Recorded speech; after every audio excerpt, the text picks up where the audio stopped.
ET Now स्वदेश की managing editor निकुंज डालमिया हमारे साथ बने हुए हैं। मॉर्निंग निकुंज, आज का ट्रेड सेटअप कैसे देखें, क्योंकि हम कई सारे ग्लोबल फैक्टर्स को देखें तो ग्लोबल फैक्टर्स मैक्रो फ्रंट पे चिंताएं बनी हुई हैं, लेकिन अर्निंग्स बहुत अच्छी आई हैं। आप रिलायंस की बात करें, ICICI की बात करें, सबसे पहले इन रिजल्ट्स को एनालाइज कर लेते हैं। कैसे देख रहे हैं आप रिजल्ट्स रिलायंस के?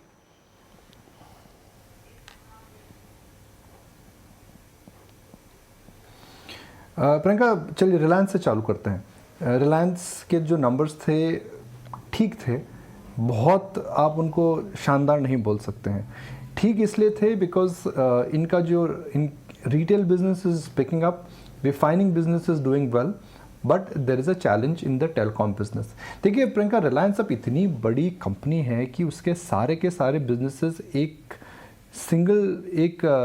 एक सेम डायरेक्शन में कभी नहीं चलेंगे, because there is a cyclicality in their business, जो कि पेट्रोकेमिकल और रिफाइनिंग का बिजनेस है।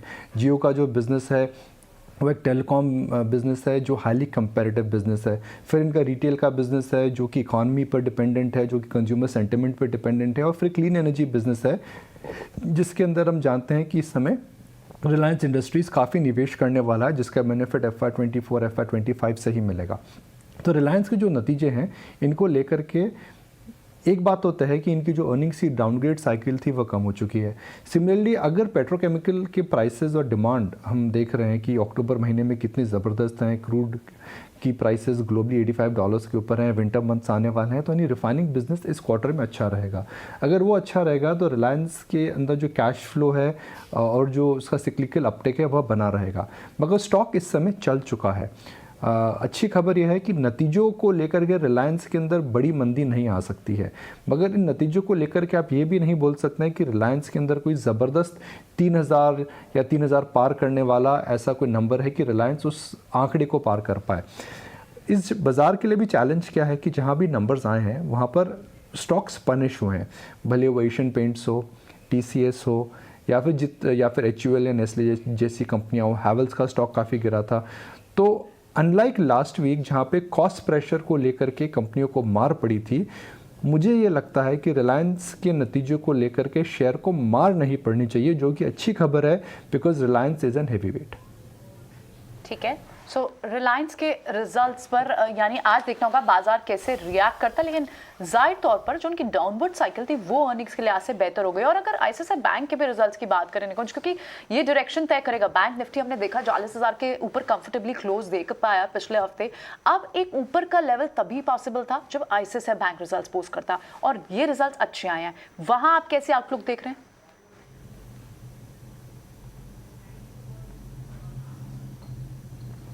जी, इसके नतीजे शानदार हैं। ICICI बैंक एक काफ़ी पेनफुल पैथ से निकला है। चंदा कोचर के एग्जिट के बाद चेंज ऑफ मैनेजमेंट हुआ था, रीस्ट्रक्चरिंग हुई थी, मगर 2-3 क्वार्टर्स, बल्कि मैं बोलूँगा पिछले 3-4 क्वार्टर से ICICI बैंक ने एक तरह से दर्शा दिया है that they are one of the best bank in India. अगर ICICI बैंक के आप कासा नंबर्स देखें, NPAs देखें, ग्रोथ देखें, SME में कमबैक देखें और वेरियस सब्सिडरीज का कंट्रीब्यूशन अगर आप देखें, so the bank is firing full cylinders. अगर आपको फाइनेंशियल सेक्टर में किसी बैंक में भारत में बेट करनी है तो मेरा ये मानना है कि ICICI बैंक आपको हर पहलू से हर पहलू पे बेट देता है। उनका लाइफ इंश्योरेंस बिजनेस है, उनका जनरल इंश्योरेंस बिजनेस है, बड़ा ब्रोकिंग बिजनेस है, AMC बिजनेस है जो लिस्ट नहीं है पर मुझे लगता है आने वाले समय में ज़रूर लिस्ट होगा। एक समय था जब ICICI बैंक कैपिटल यूज़ करके अपनी बुक को क्लीन अप कर रहा था, सब्सिडरीज को लिस्ट करते थे, पैसा आता था, अपनी वो प्रोविजनिंग करते थे। वह समय बदल चुका है। कोविड प्रोविजनिंग को हम देखकर, कोविड प्रोविजनिंग इन्होंने काफ़ी अग्रेसिव करी थी और अब कोविड जा रहा है, उम्मीद करते हैं जा रहा है, तो हम यह भी देख रहे हैं कि उनकी प्रोविजनिंग पे जो प्रेशर आया था वह कम है। तो स्टॉक कहाँ जा सकता है? देखिए प्रियंका, लास्ट वीक के फॉल के अंदर ICICI बैंक और बैंक निफ्टी नहीं गिरा था। इसका प्रमुख कारण यह था कि हालांकि एक साइड तो हम इन्फ्लेशन और कॉस्ट प्रेशर्स की बात कर रहे हैं, मगर उसका बेनिफिट सीधा फाइनेंशियल सेक्टर को मिल रहा है। तो ICICI बैंक के नंबरों के बाद मुझे नहीं लगता है कि स्टॉक के अंदर मंदी ज़्यादा बननी चाहिए।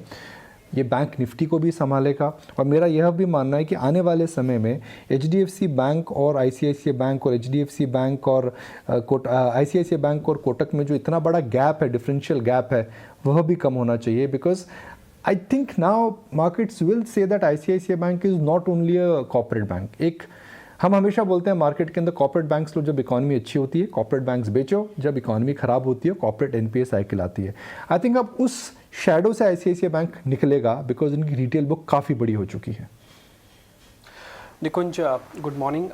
दो चार चीज़ें ऐसी हैं जो नोटिस हो रही हैं। अब एक बार आपसे मैं एनालिसिस चाहता हूँ उसका। पहला, एक तो कोविड के केसेस इंडिया में थैंक गॉड अच्छे नहीं बढ़ रहे हैं, केसेस नहीं बढ़े, बट रशिया, यूके, चाइना ने भी बोला है कि कोविड के केसेस अब हमारे यहाँ पे वापस से बढ़ रहे हैं। दूसरा, एक क्रूड वाला मैटर, इन्फ्लेशनरी प्रेशर जो कि यूएस से बयान आए, सारी चीज़ें अभी भी हैं मार्केट के पास। मिड कैप इंडेक्स में fall as compare to bank Nifty थोड़ा ज़्यादा है। ये सब चीज़ों को हम कैसे रीड करें, क्योंकि अर्निंग्स के मिड में हैं हम, और बहुत सारे ग्लोबल फैक्टर्स भी हैं, ऐसे फैक्टर्स भी जिनकी चर्निंग हो रही है। अब हमको ये नहीं पता कि चर्निंग में वेटेज के हिसाब से किस चीज़ को ज़्यादा ध्यान दें, अर्निंग्स पे ज़्यादा चले जाएं जो अभी तक कुल मिला के ठीक दिख रही हैं।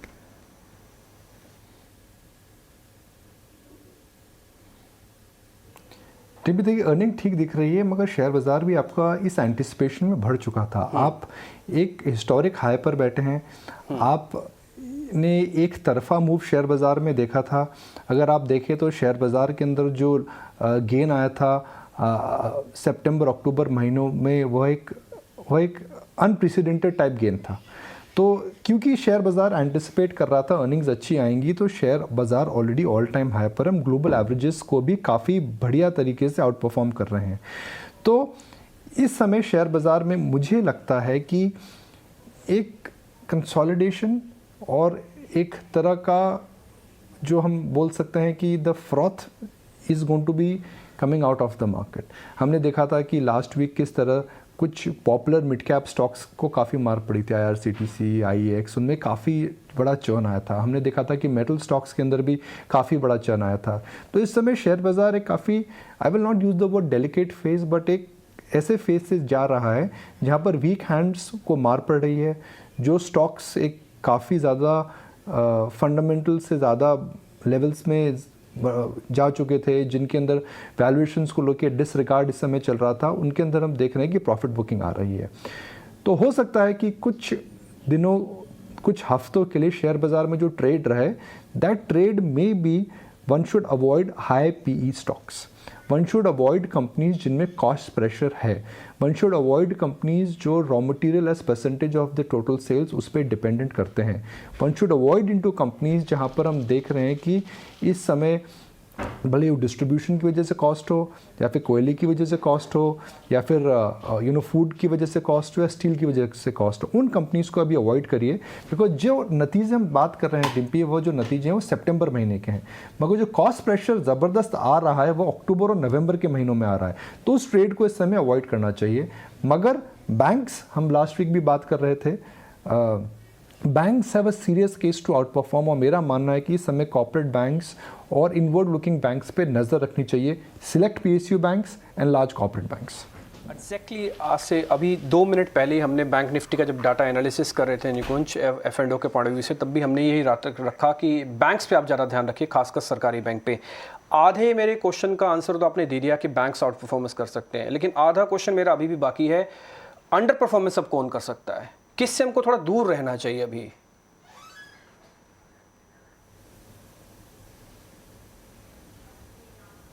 तो वो सरल आंसर है टिम्पी। इस समय आपको स्क्रीन बता रही है कि शेयर बाजार में किस प्रकार का चर्न हो रहा है। Avoid high PE stocks. High PE stocks को अवॉइड क्यों करना चाहिए, मैं सिंपल एक बताता हूँ। स्टॉक प्राइस, और प्रियंका इस पर भी ध्यान दीजिएगा, market price is a function of EPS अर्थात अर्निंग्स, और PE यानी परसेप्शन। मुझे लगता है कि कुछ एक्सपेंसिव PE स्टॉक्स में, जिनमें P मल्टीपल 70, 80, 100, 125 हो गए, वहाँ पर scope of P multiple expansion is not that, क्योंकि P मल्टीपल बढ़ नहीं सकता है, और इस समय इंटरेस्ट रेट्स और इन्फ्लेशन वापस आ रही हैं, P मल्टीपल कंप्रेस होगा। जब ऐसा समय आता है तो जिन स्टॉक्स के एक्सपेंसिव P मल्टीपल्स हैं, उनके अंदर P मल्टीपल की कंप्रेशन की वजह से आप देखेंगे स्टॉक गिरेंगे। तो हालांकि ये कंपनीज ग्रो करती रहेंगी, 10%, 15%, 18%, 20% कंपनीज में ग्रोथ आएगी, फिर भी मुझे लगता है बिकॉज शेयर बाजार के अंदर इन्फ्लेशन को लेकर के फेयर आ रहा है, P कंप्रेशन होगा। क्योंकि इन कंपनियों में P कंप्रेशन होगा तो इनके जो स्टॉक्स हैं वह गिर सकते हैं, not because earnings are bad, because markets will say that भाई महंगे शेयर अवॉइड करो, इस समय इंटरेस्ट रेट बढ़ने का खतरा है। तो मेरे हिसाब से भी कुछ दिन तक हमारे व्यूअर्स को एक्सपेंसिव पी स्टॉक्स अवॉइड करने चाहिए। Just because N Asian paints has fallen और एन IRCTC हैज़ फॉलन और एनर्जी एक्सचेंज हैज़ फॉलन, उनको जाकर के खरीदने की जल्दी नहीं करनी चाहिए। डिम्पी, एक मैं सिंपल एक आपको उदाहरण देता हूँ। एक उदाहरण के लिए हम बात करते हैं जैसे IX की, 300 से जब 500 इसका प्राइस गया तो सबने बोला भाई बहुत महंगा है, 450 मिलेंगे। पर जब 900 से 800 होता है तो क्या वो शेयर महंगा सस्ता हो गया? नहीं। जब वो आपको 500 में महंगा लग रहा था तो 900 में और महंगा है, बिकॉज 900 का 800 हो गया है, that does not make it cheap. So don't be in a hurry to buy expensive P stocks because they fallen. That is my limited point.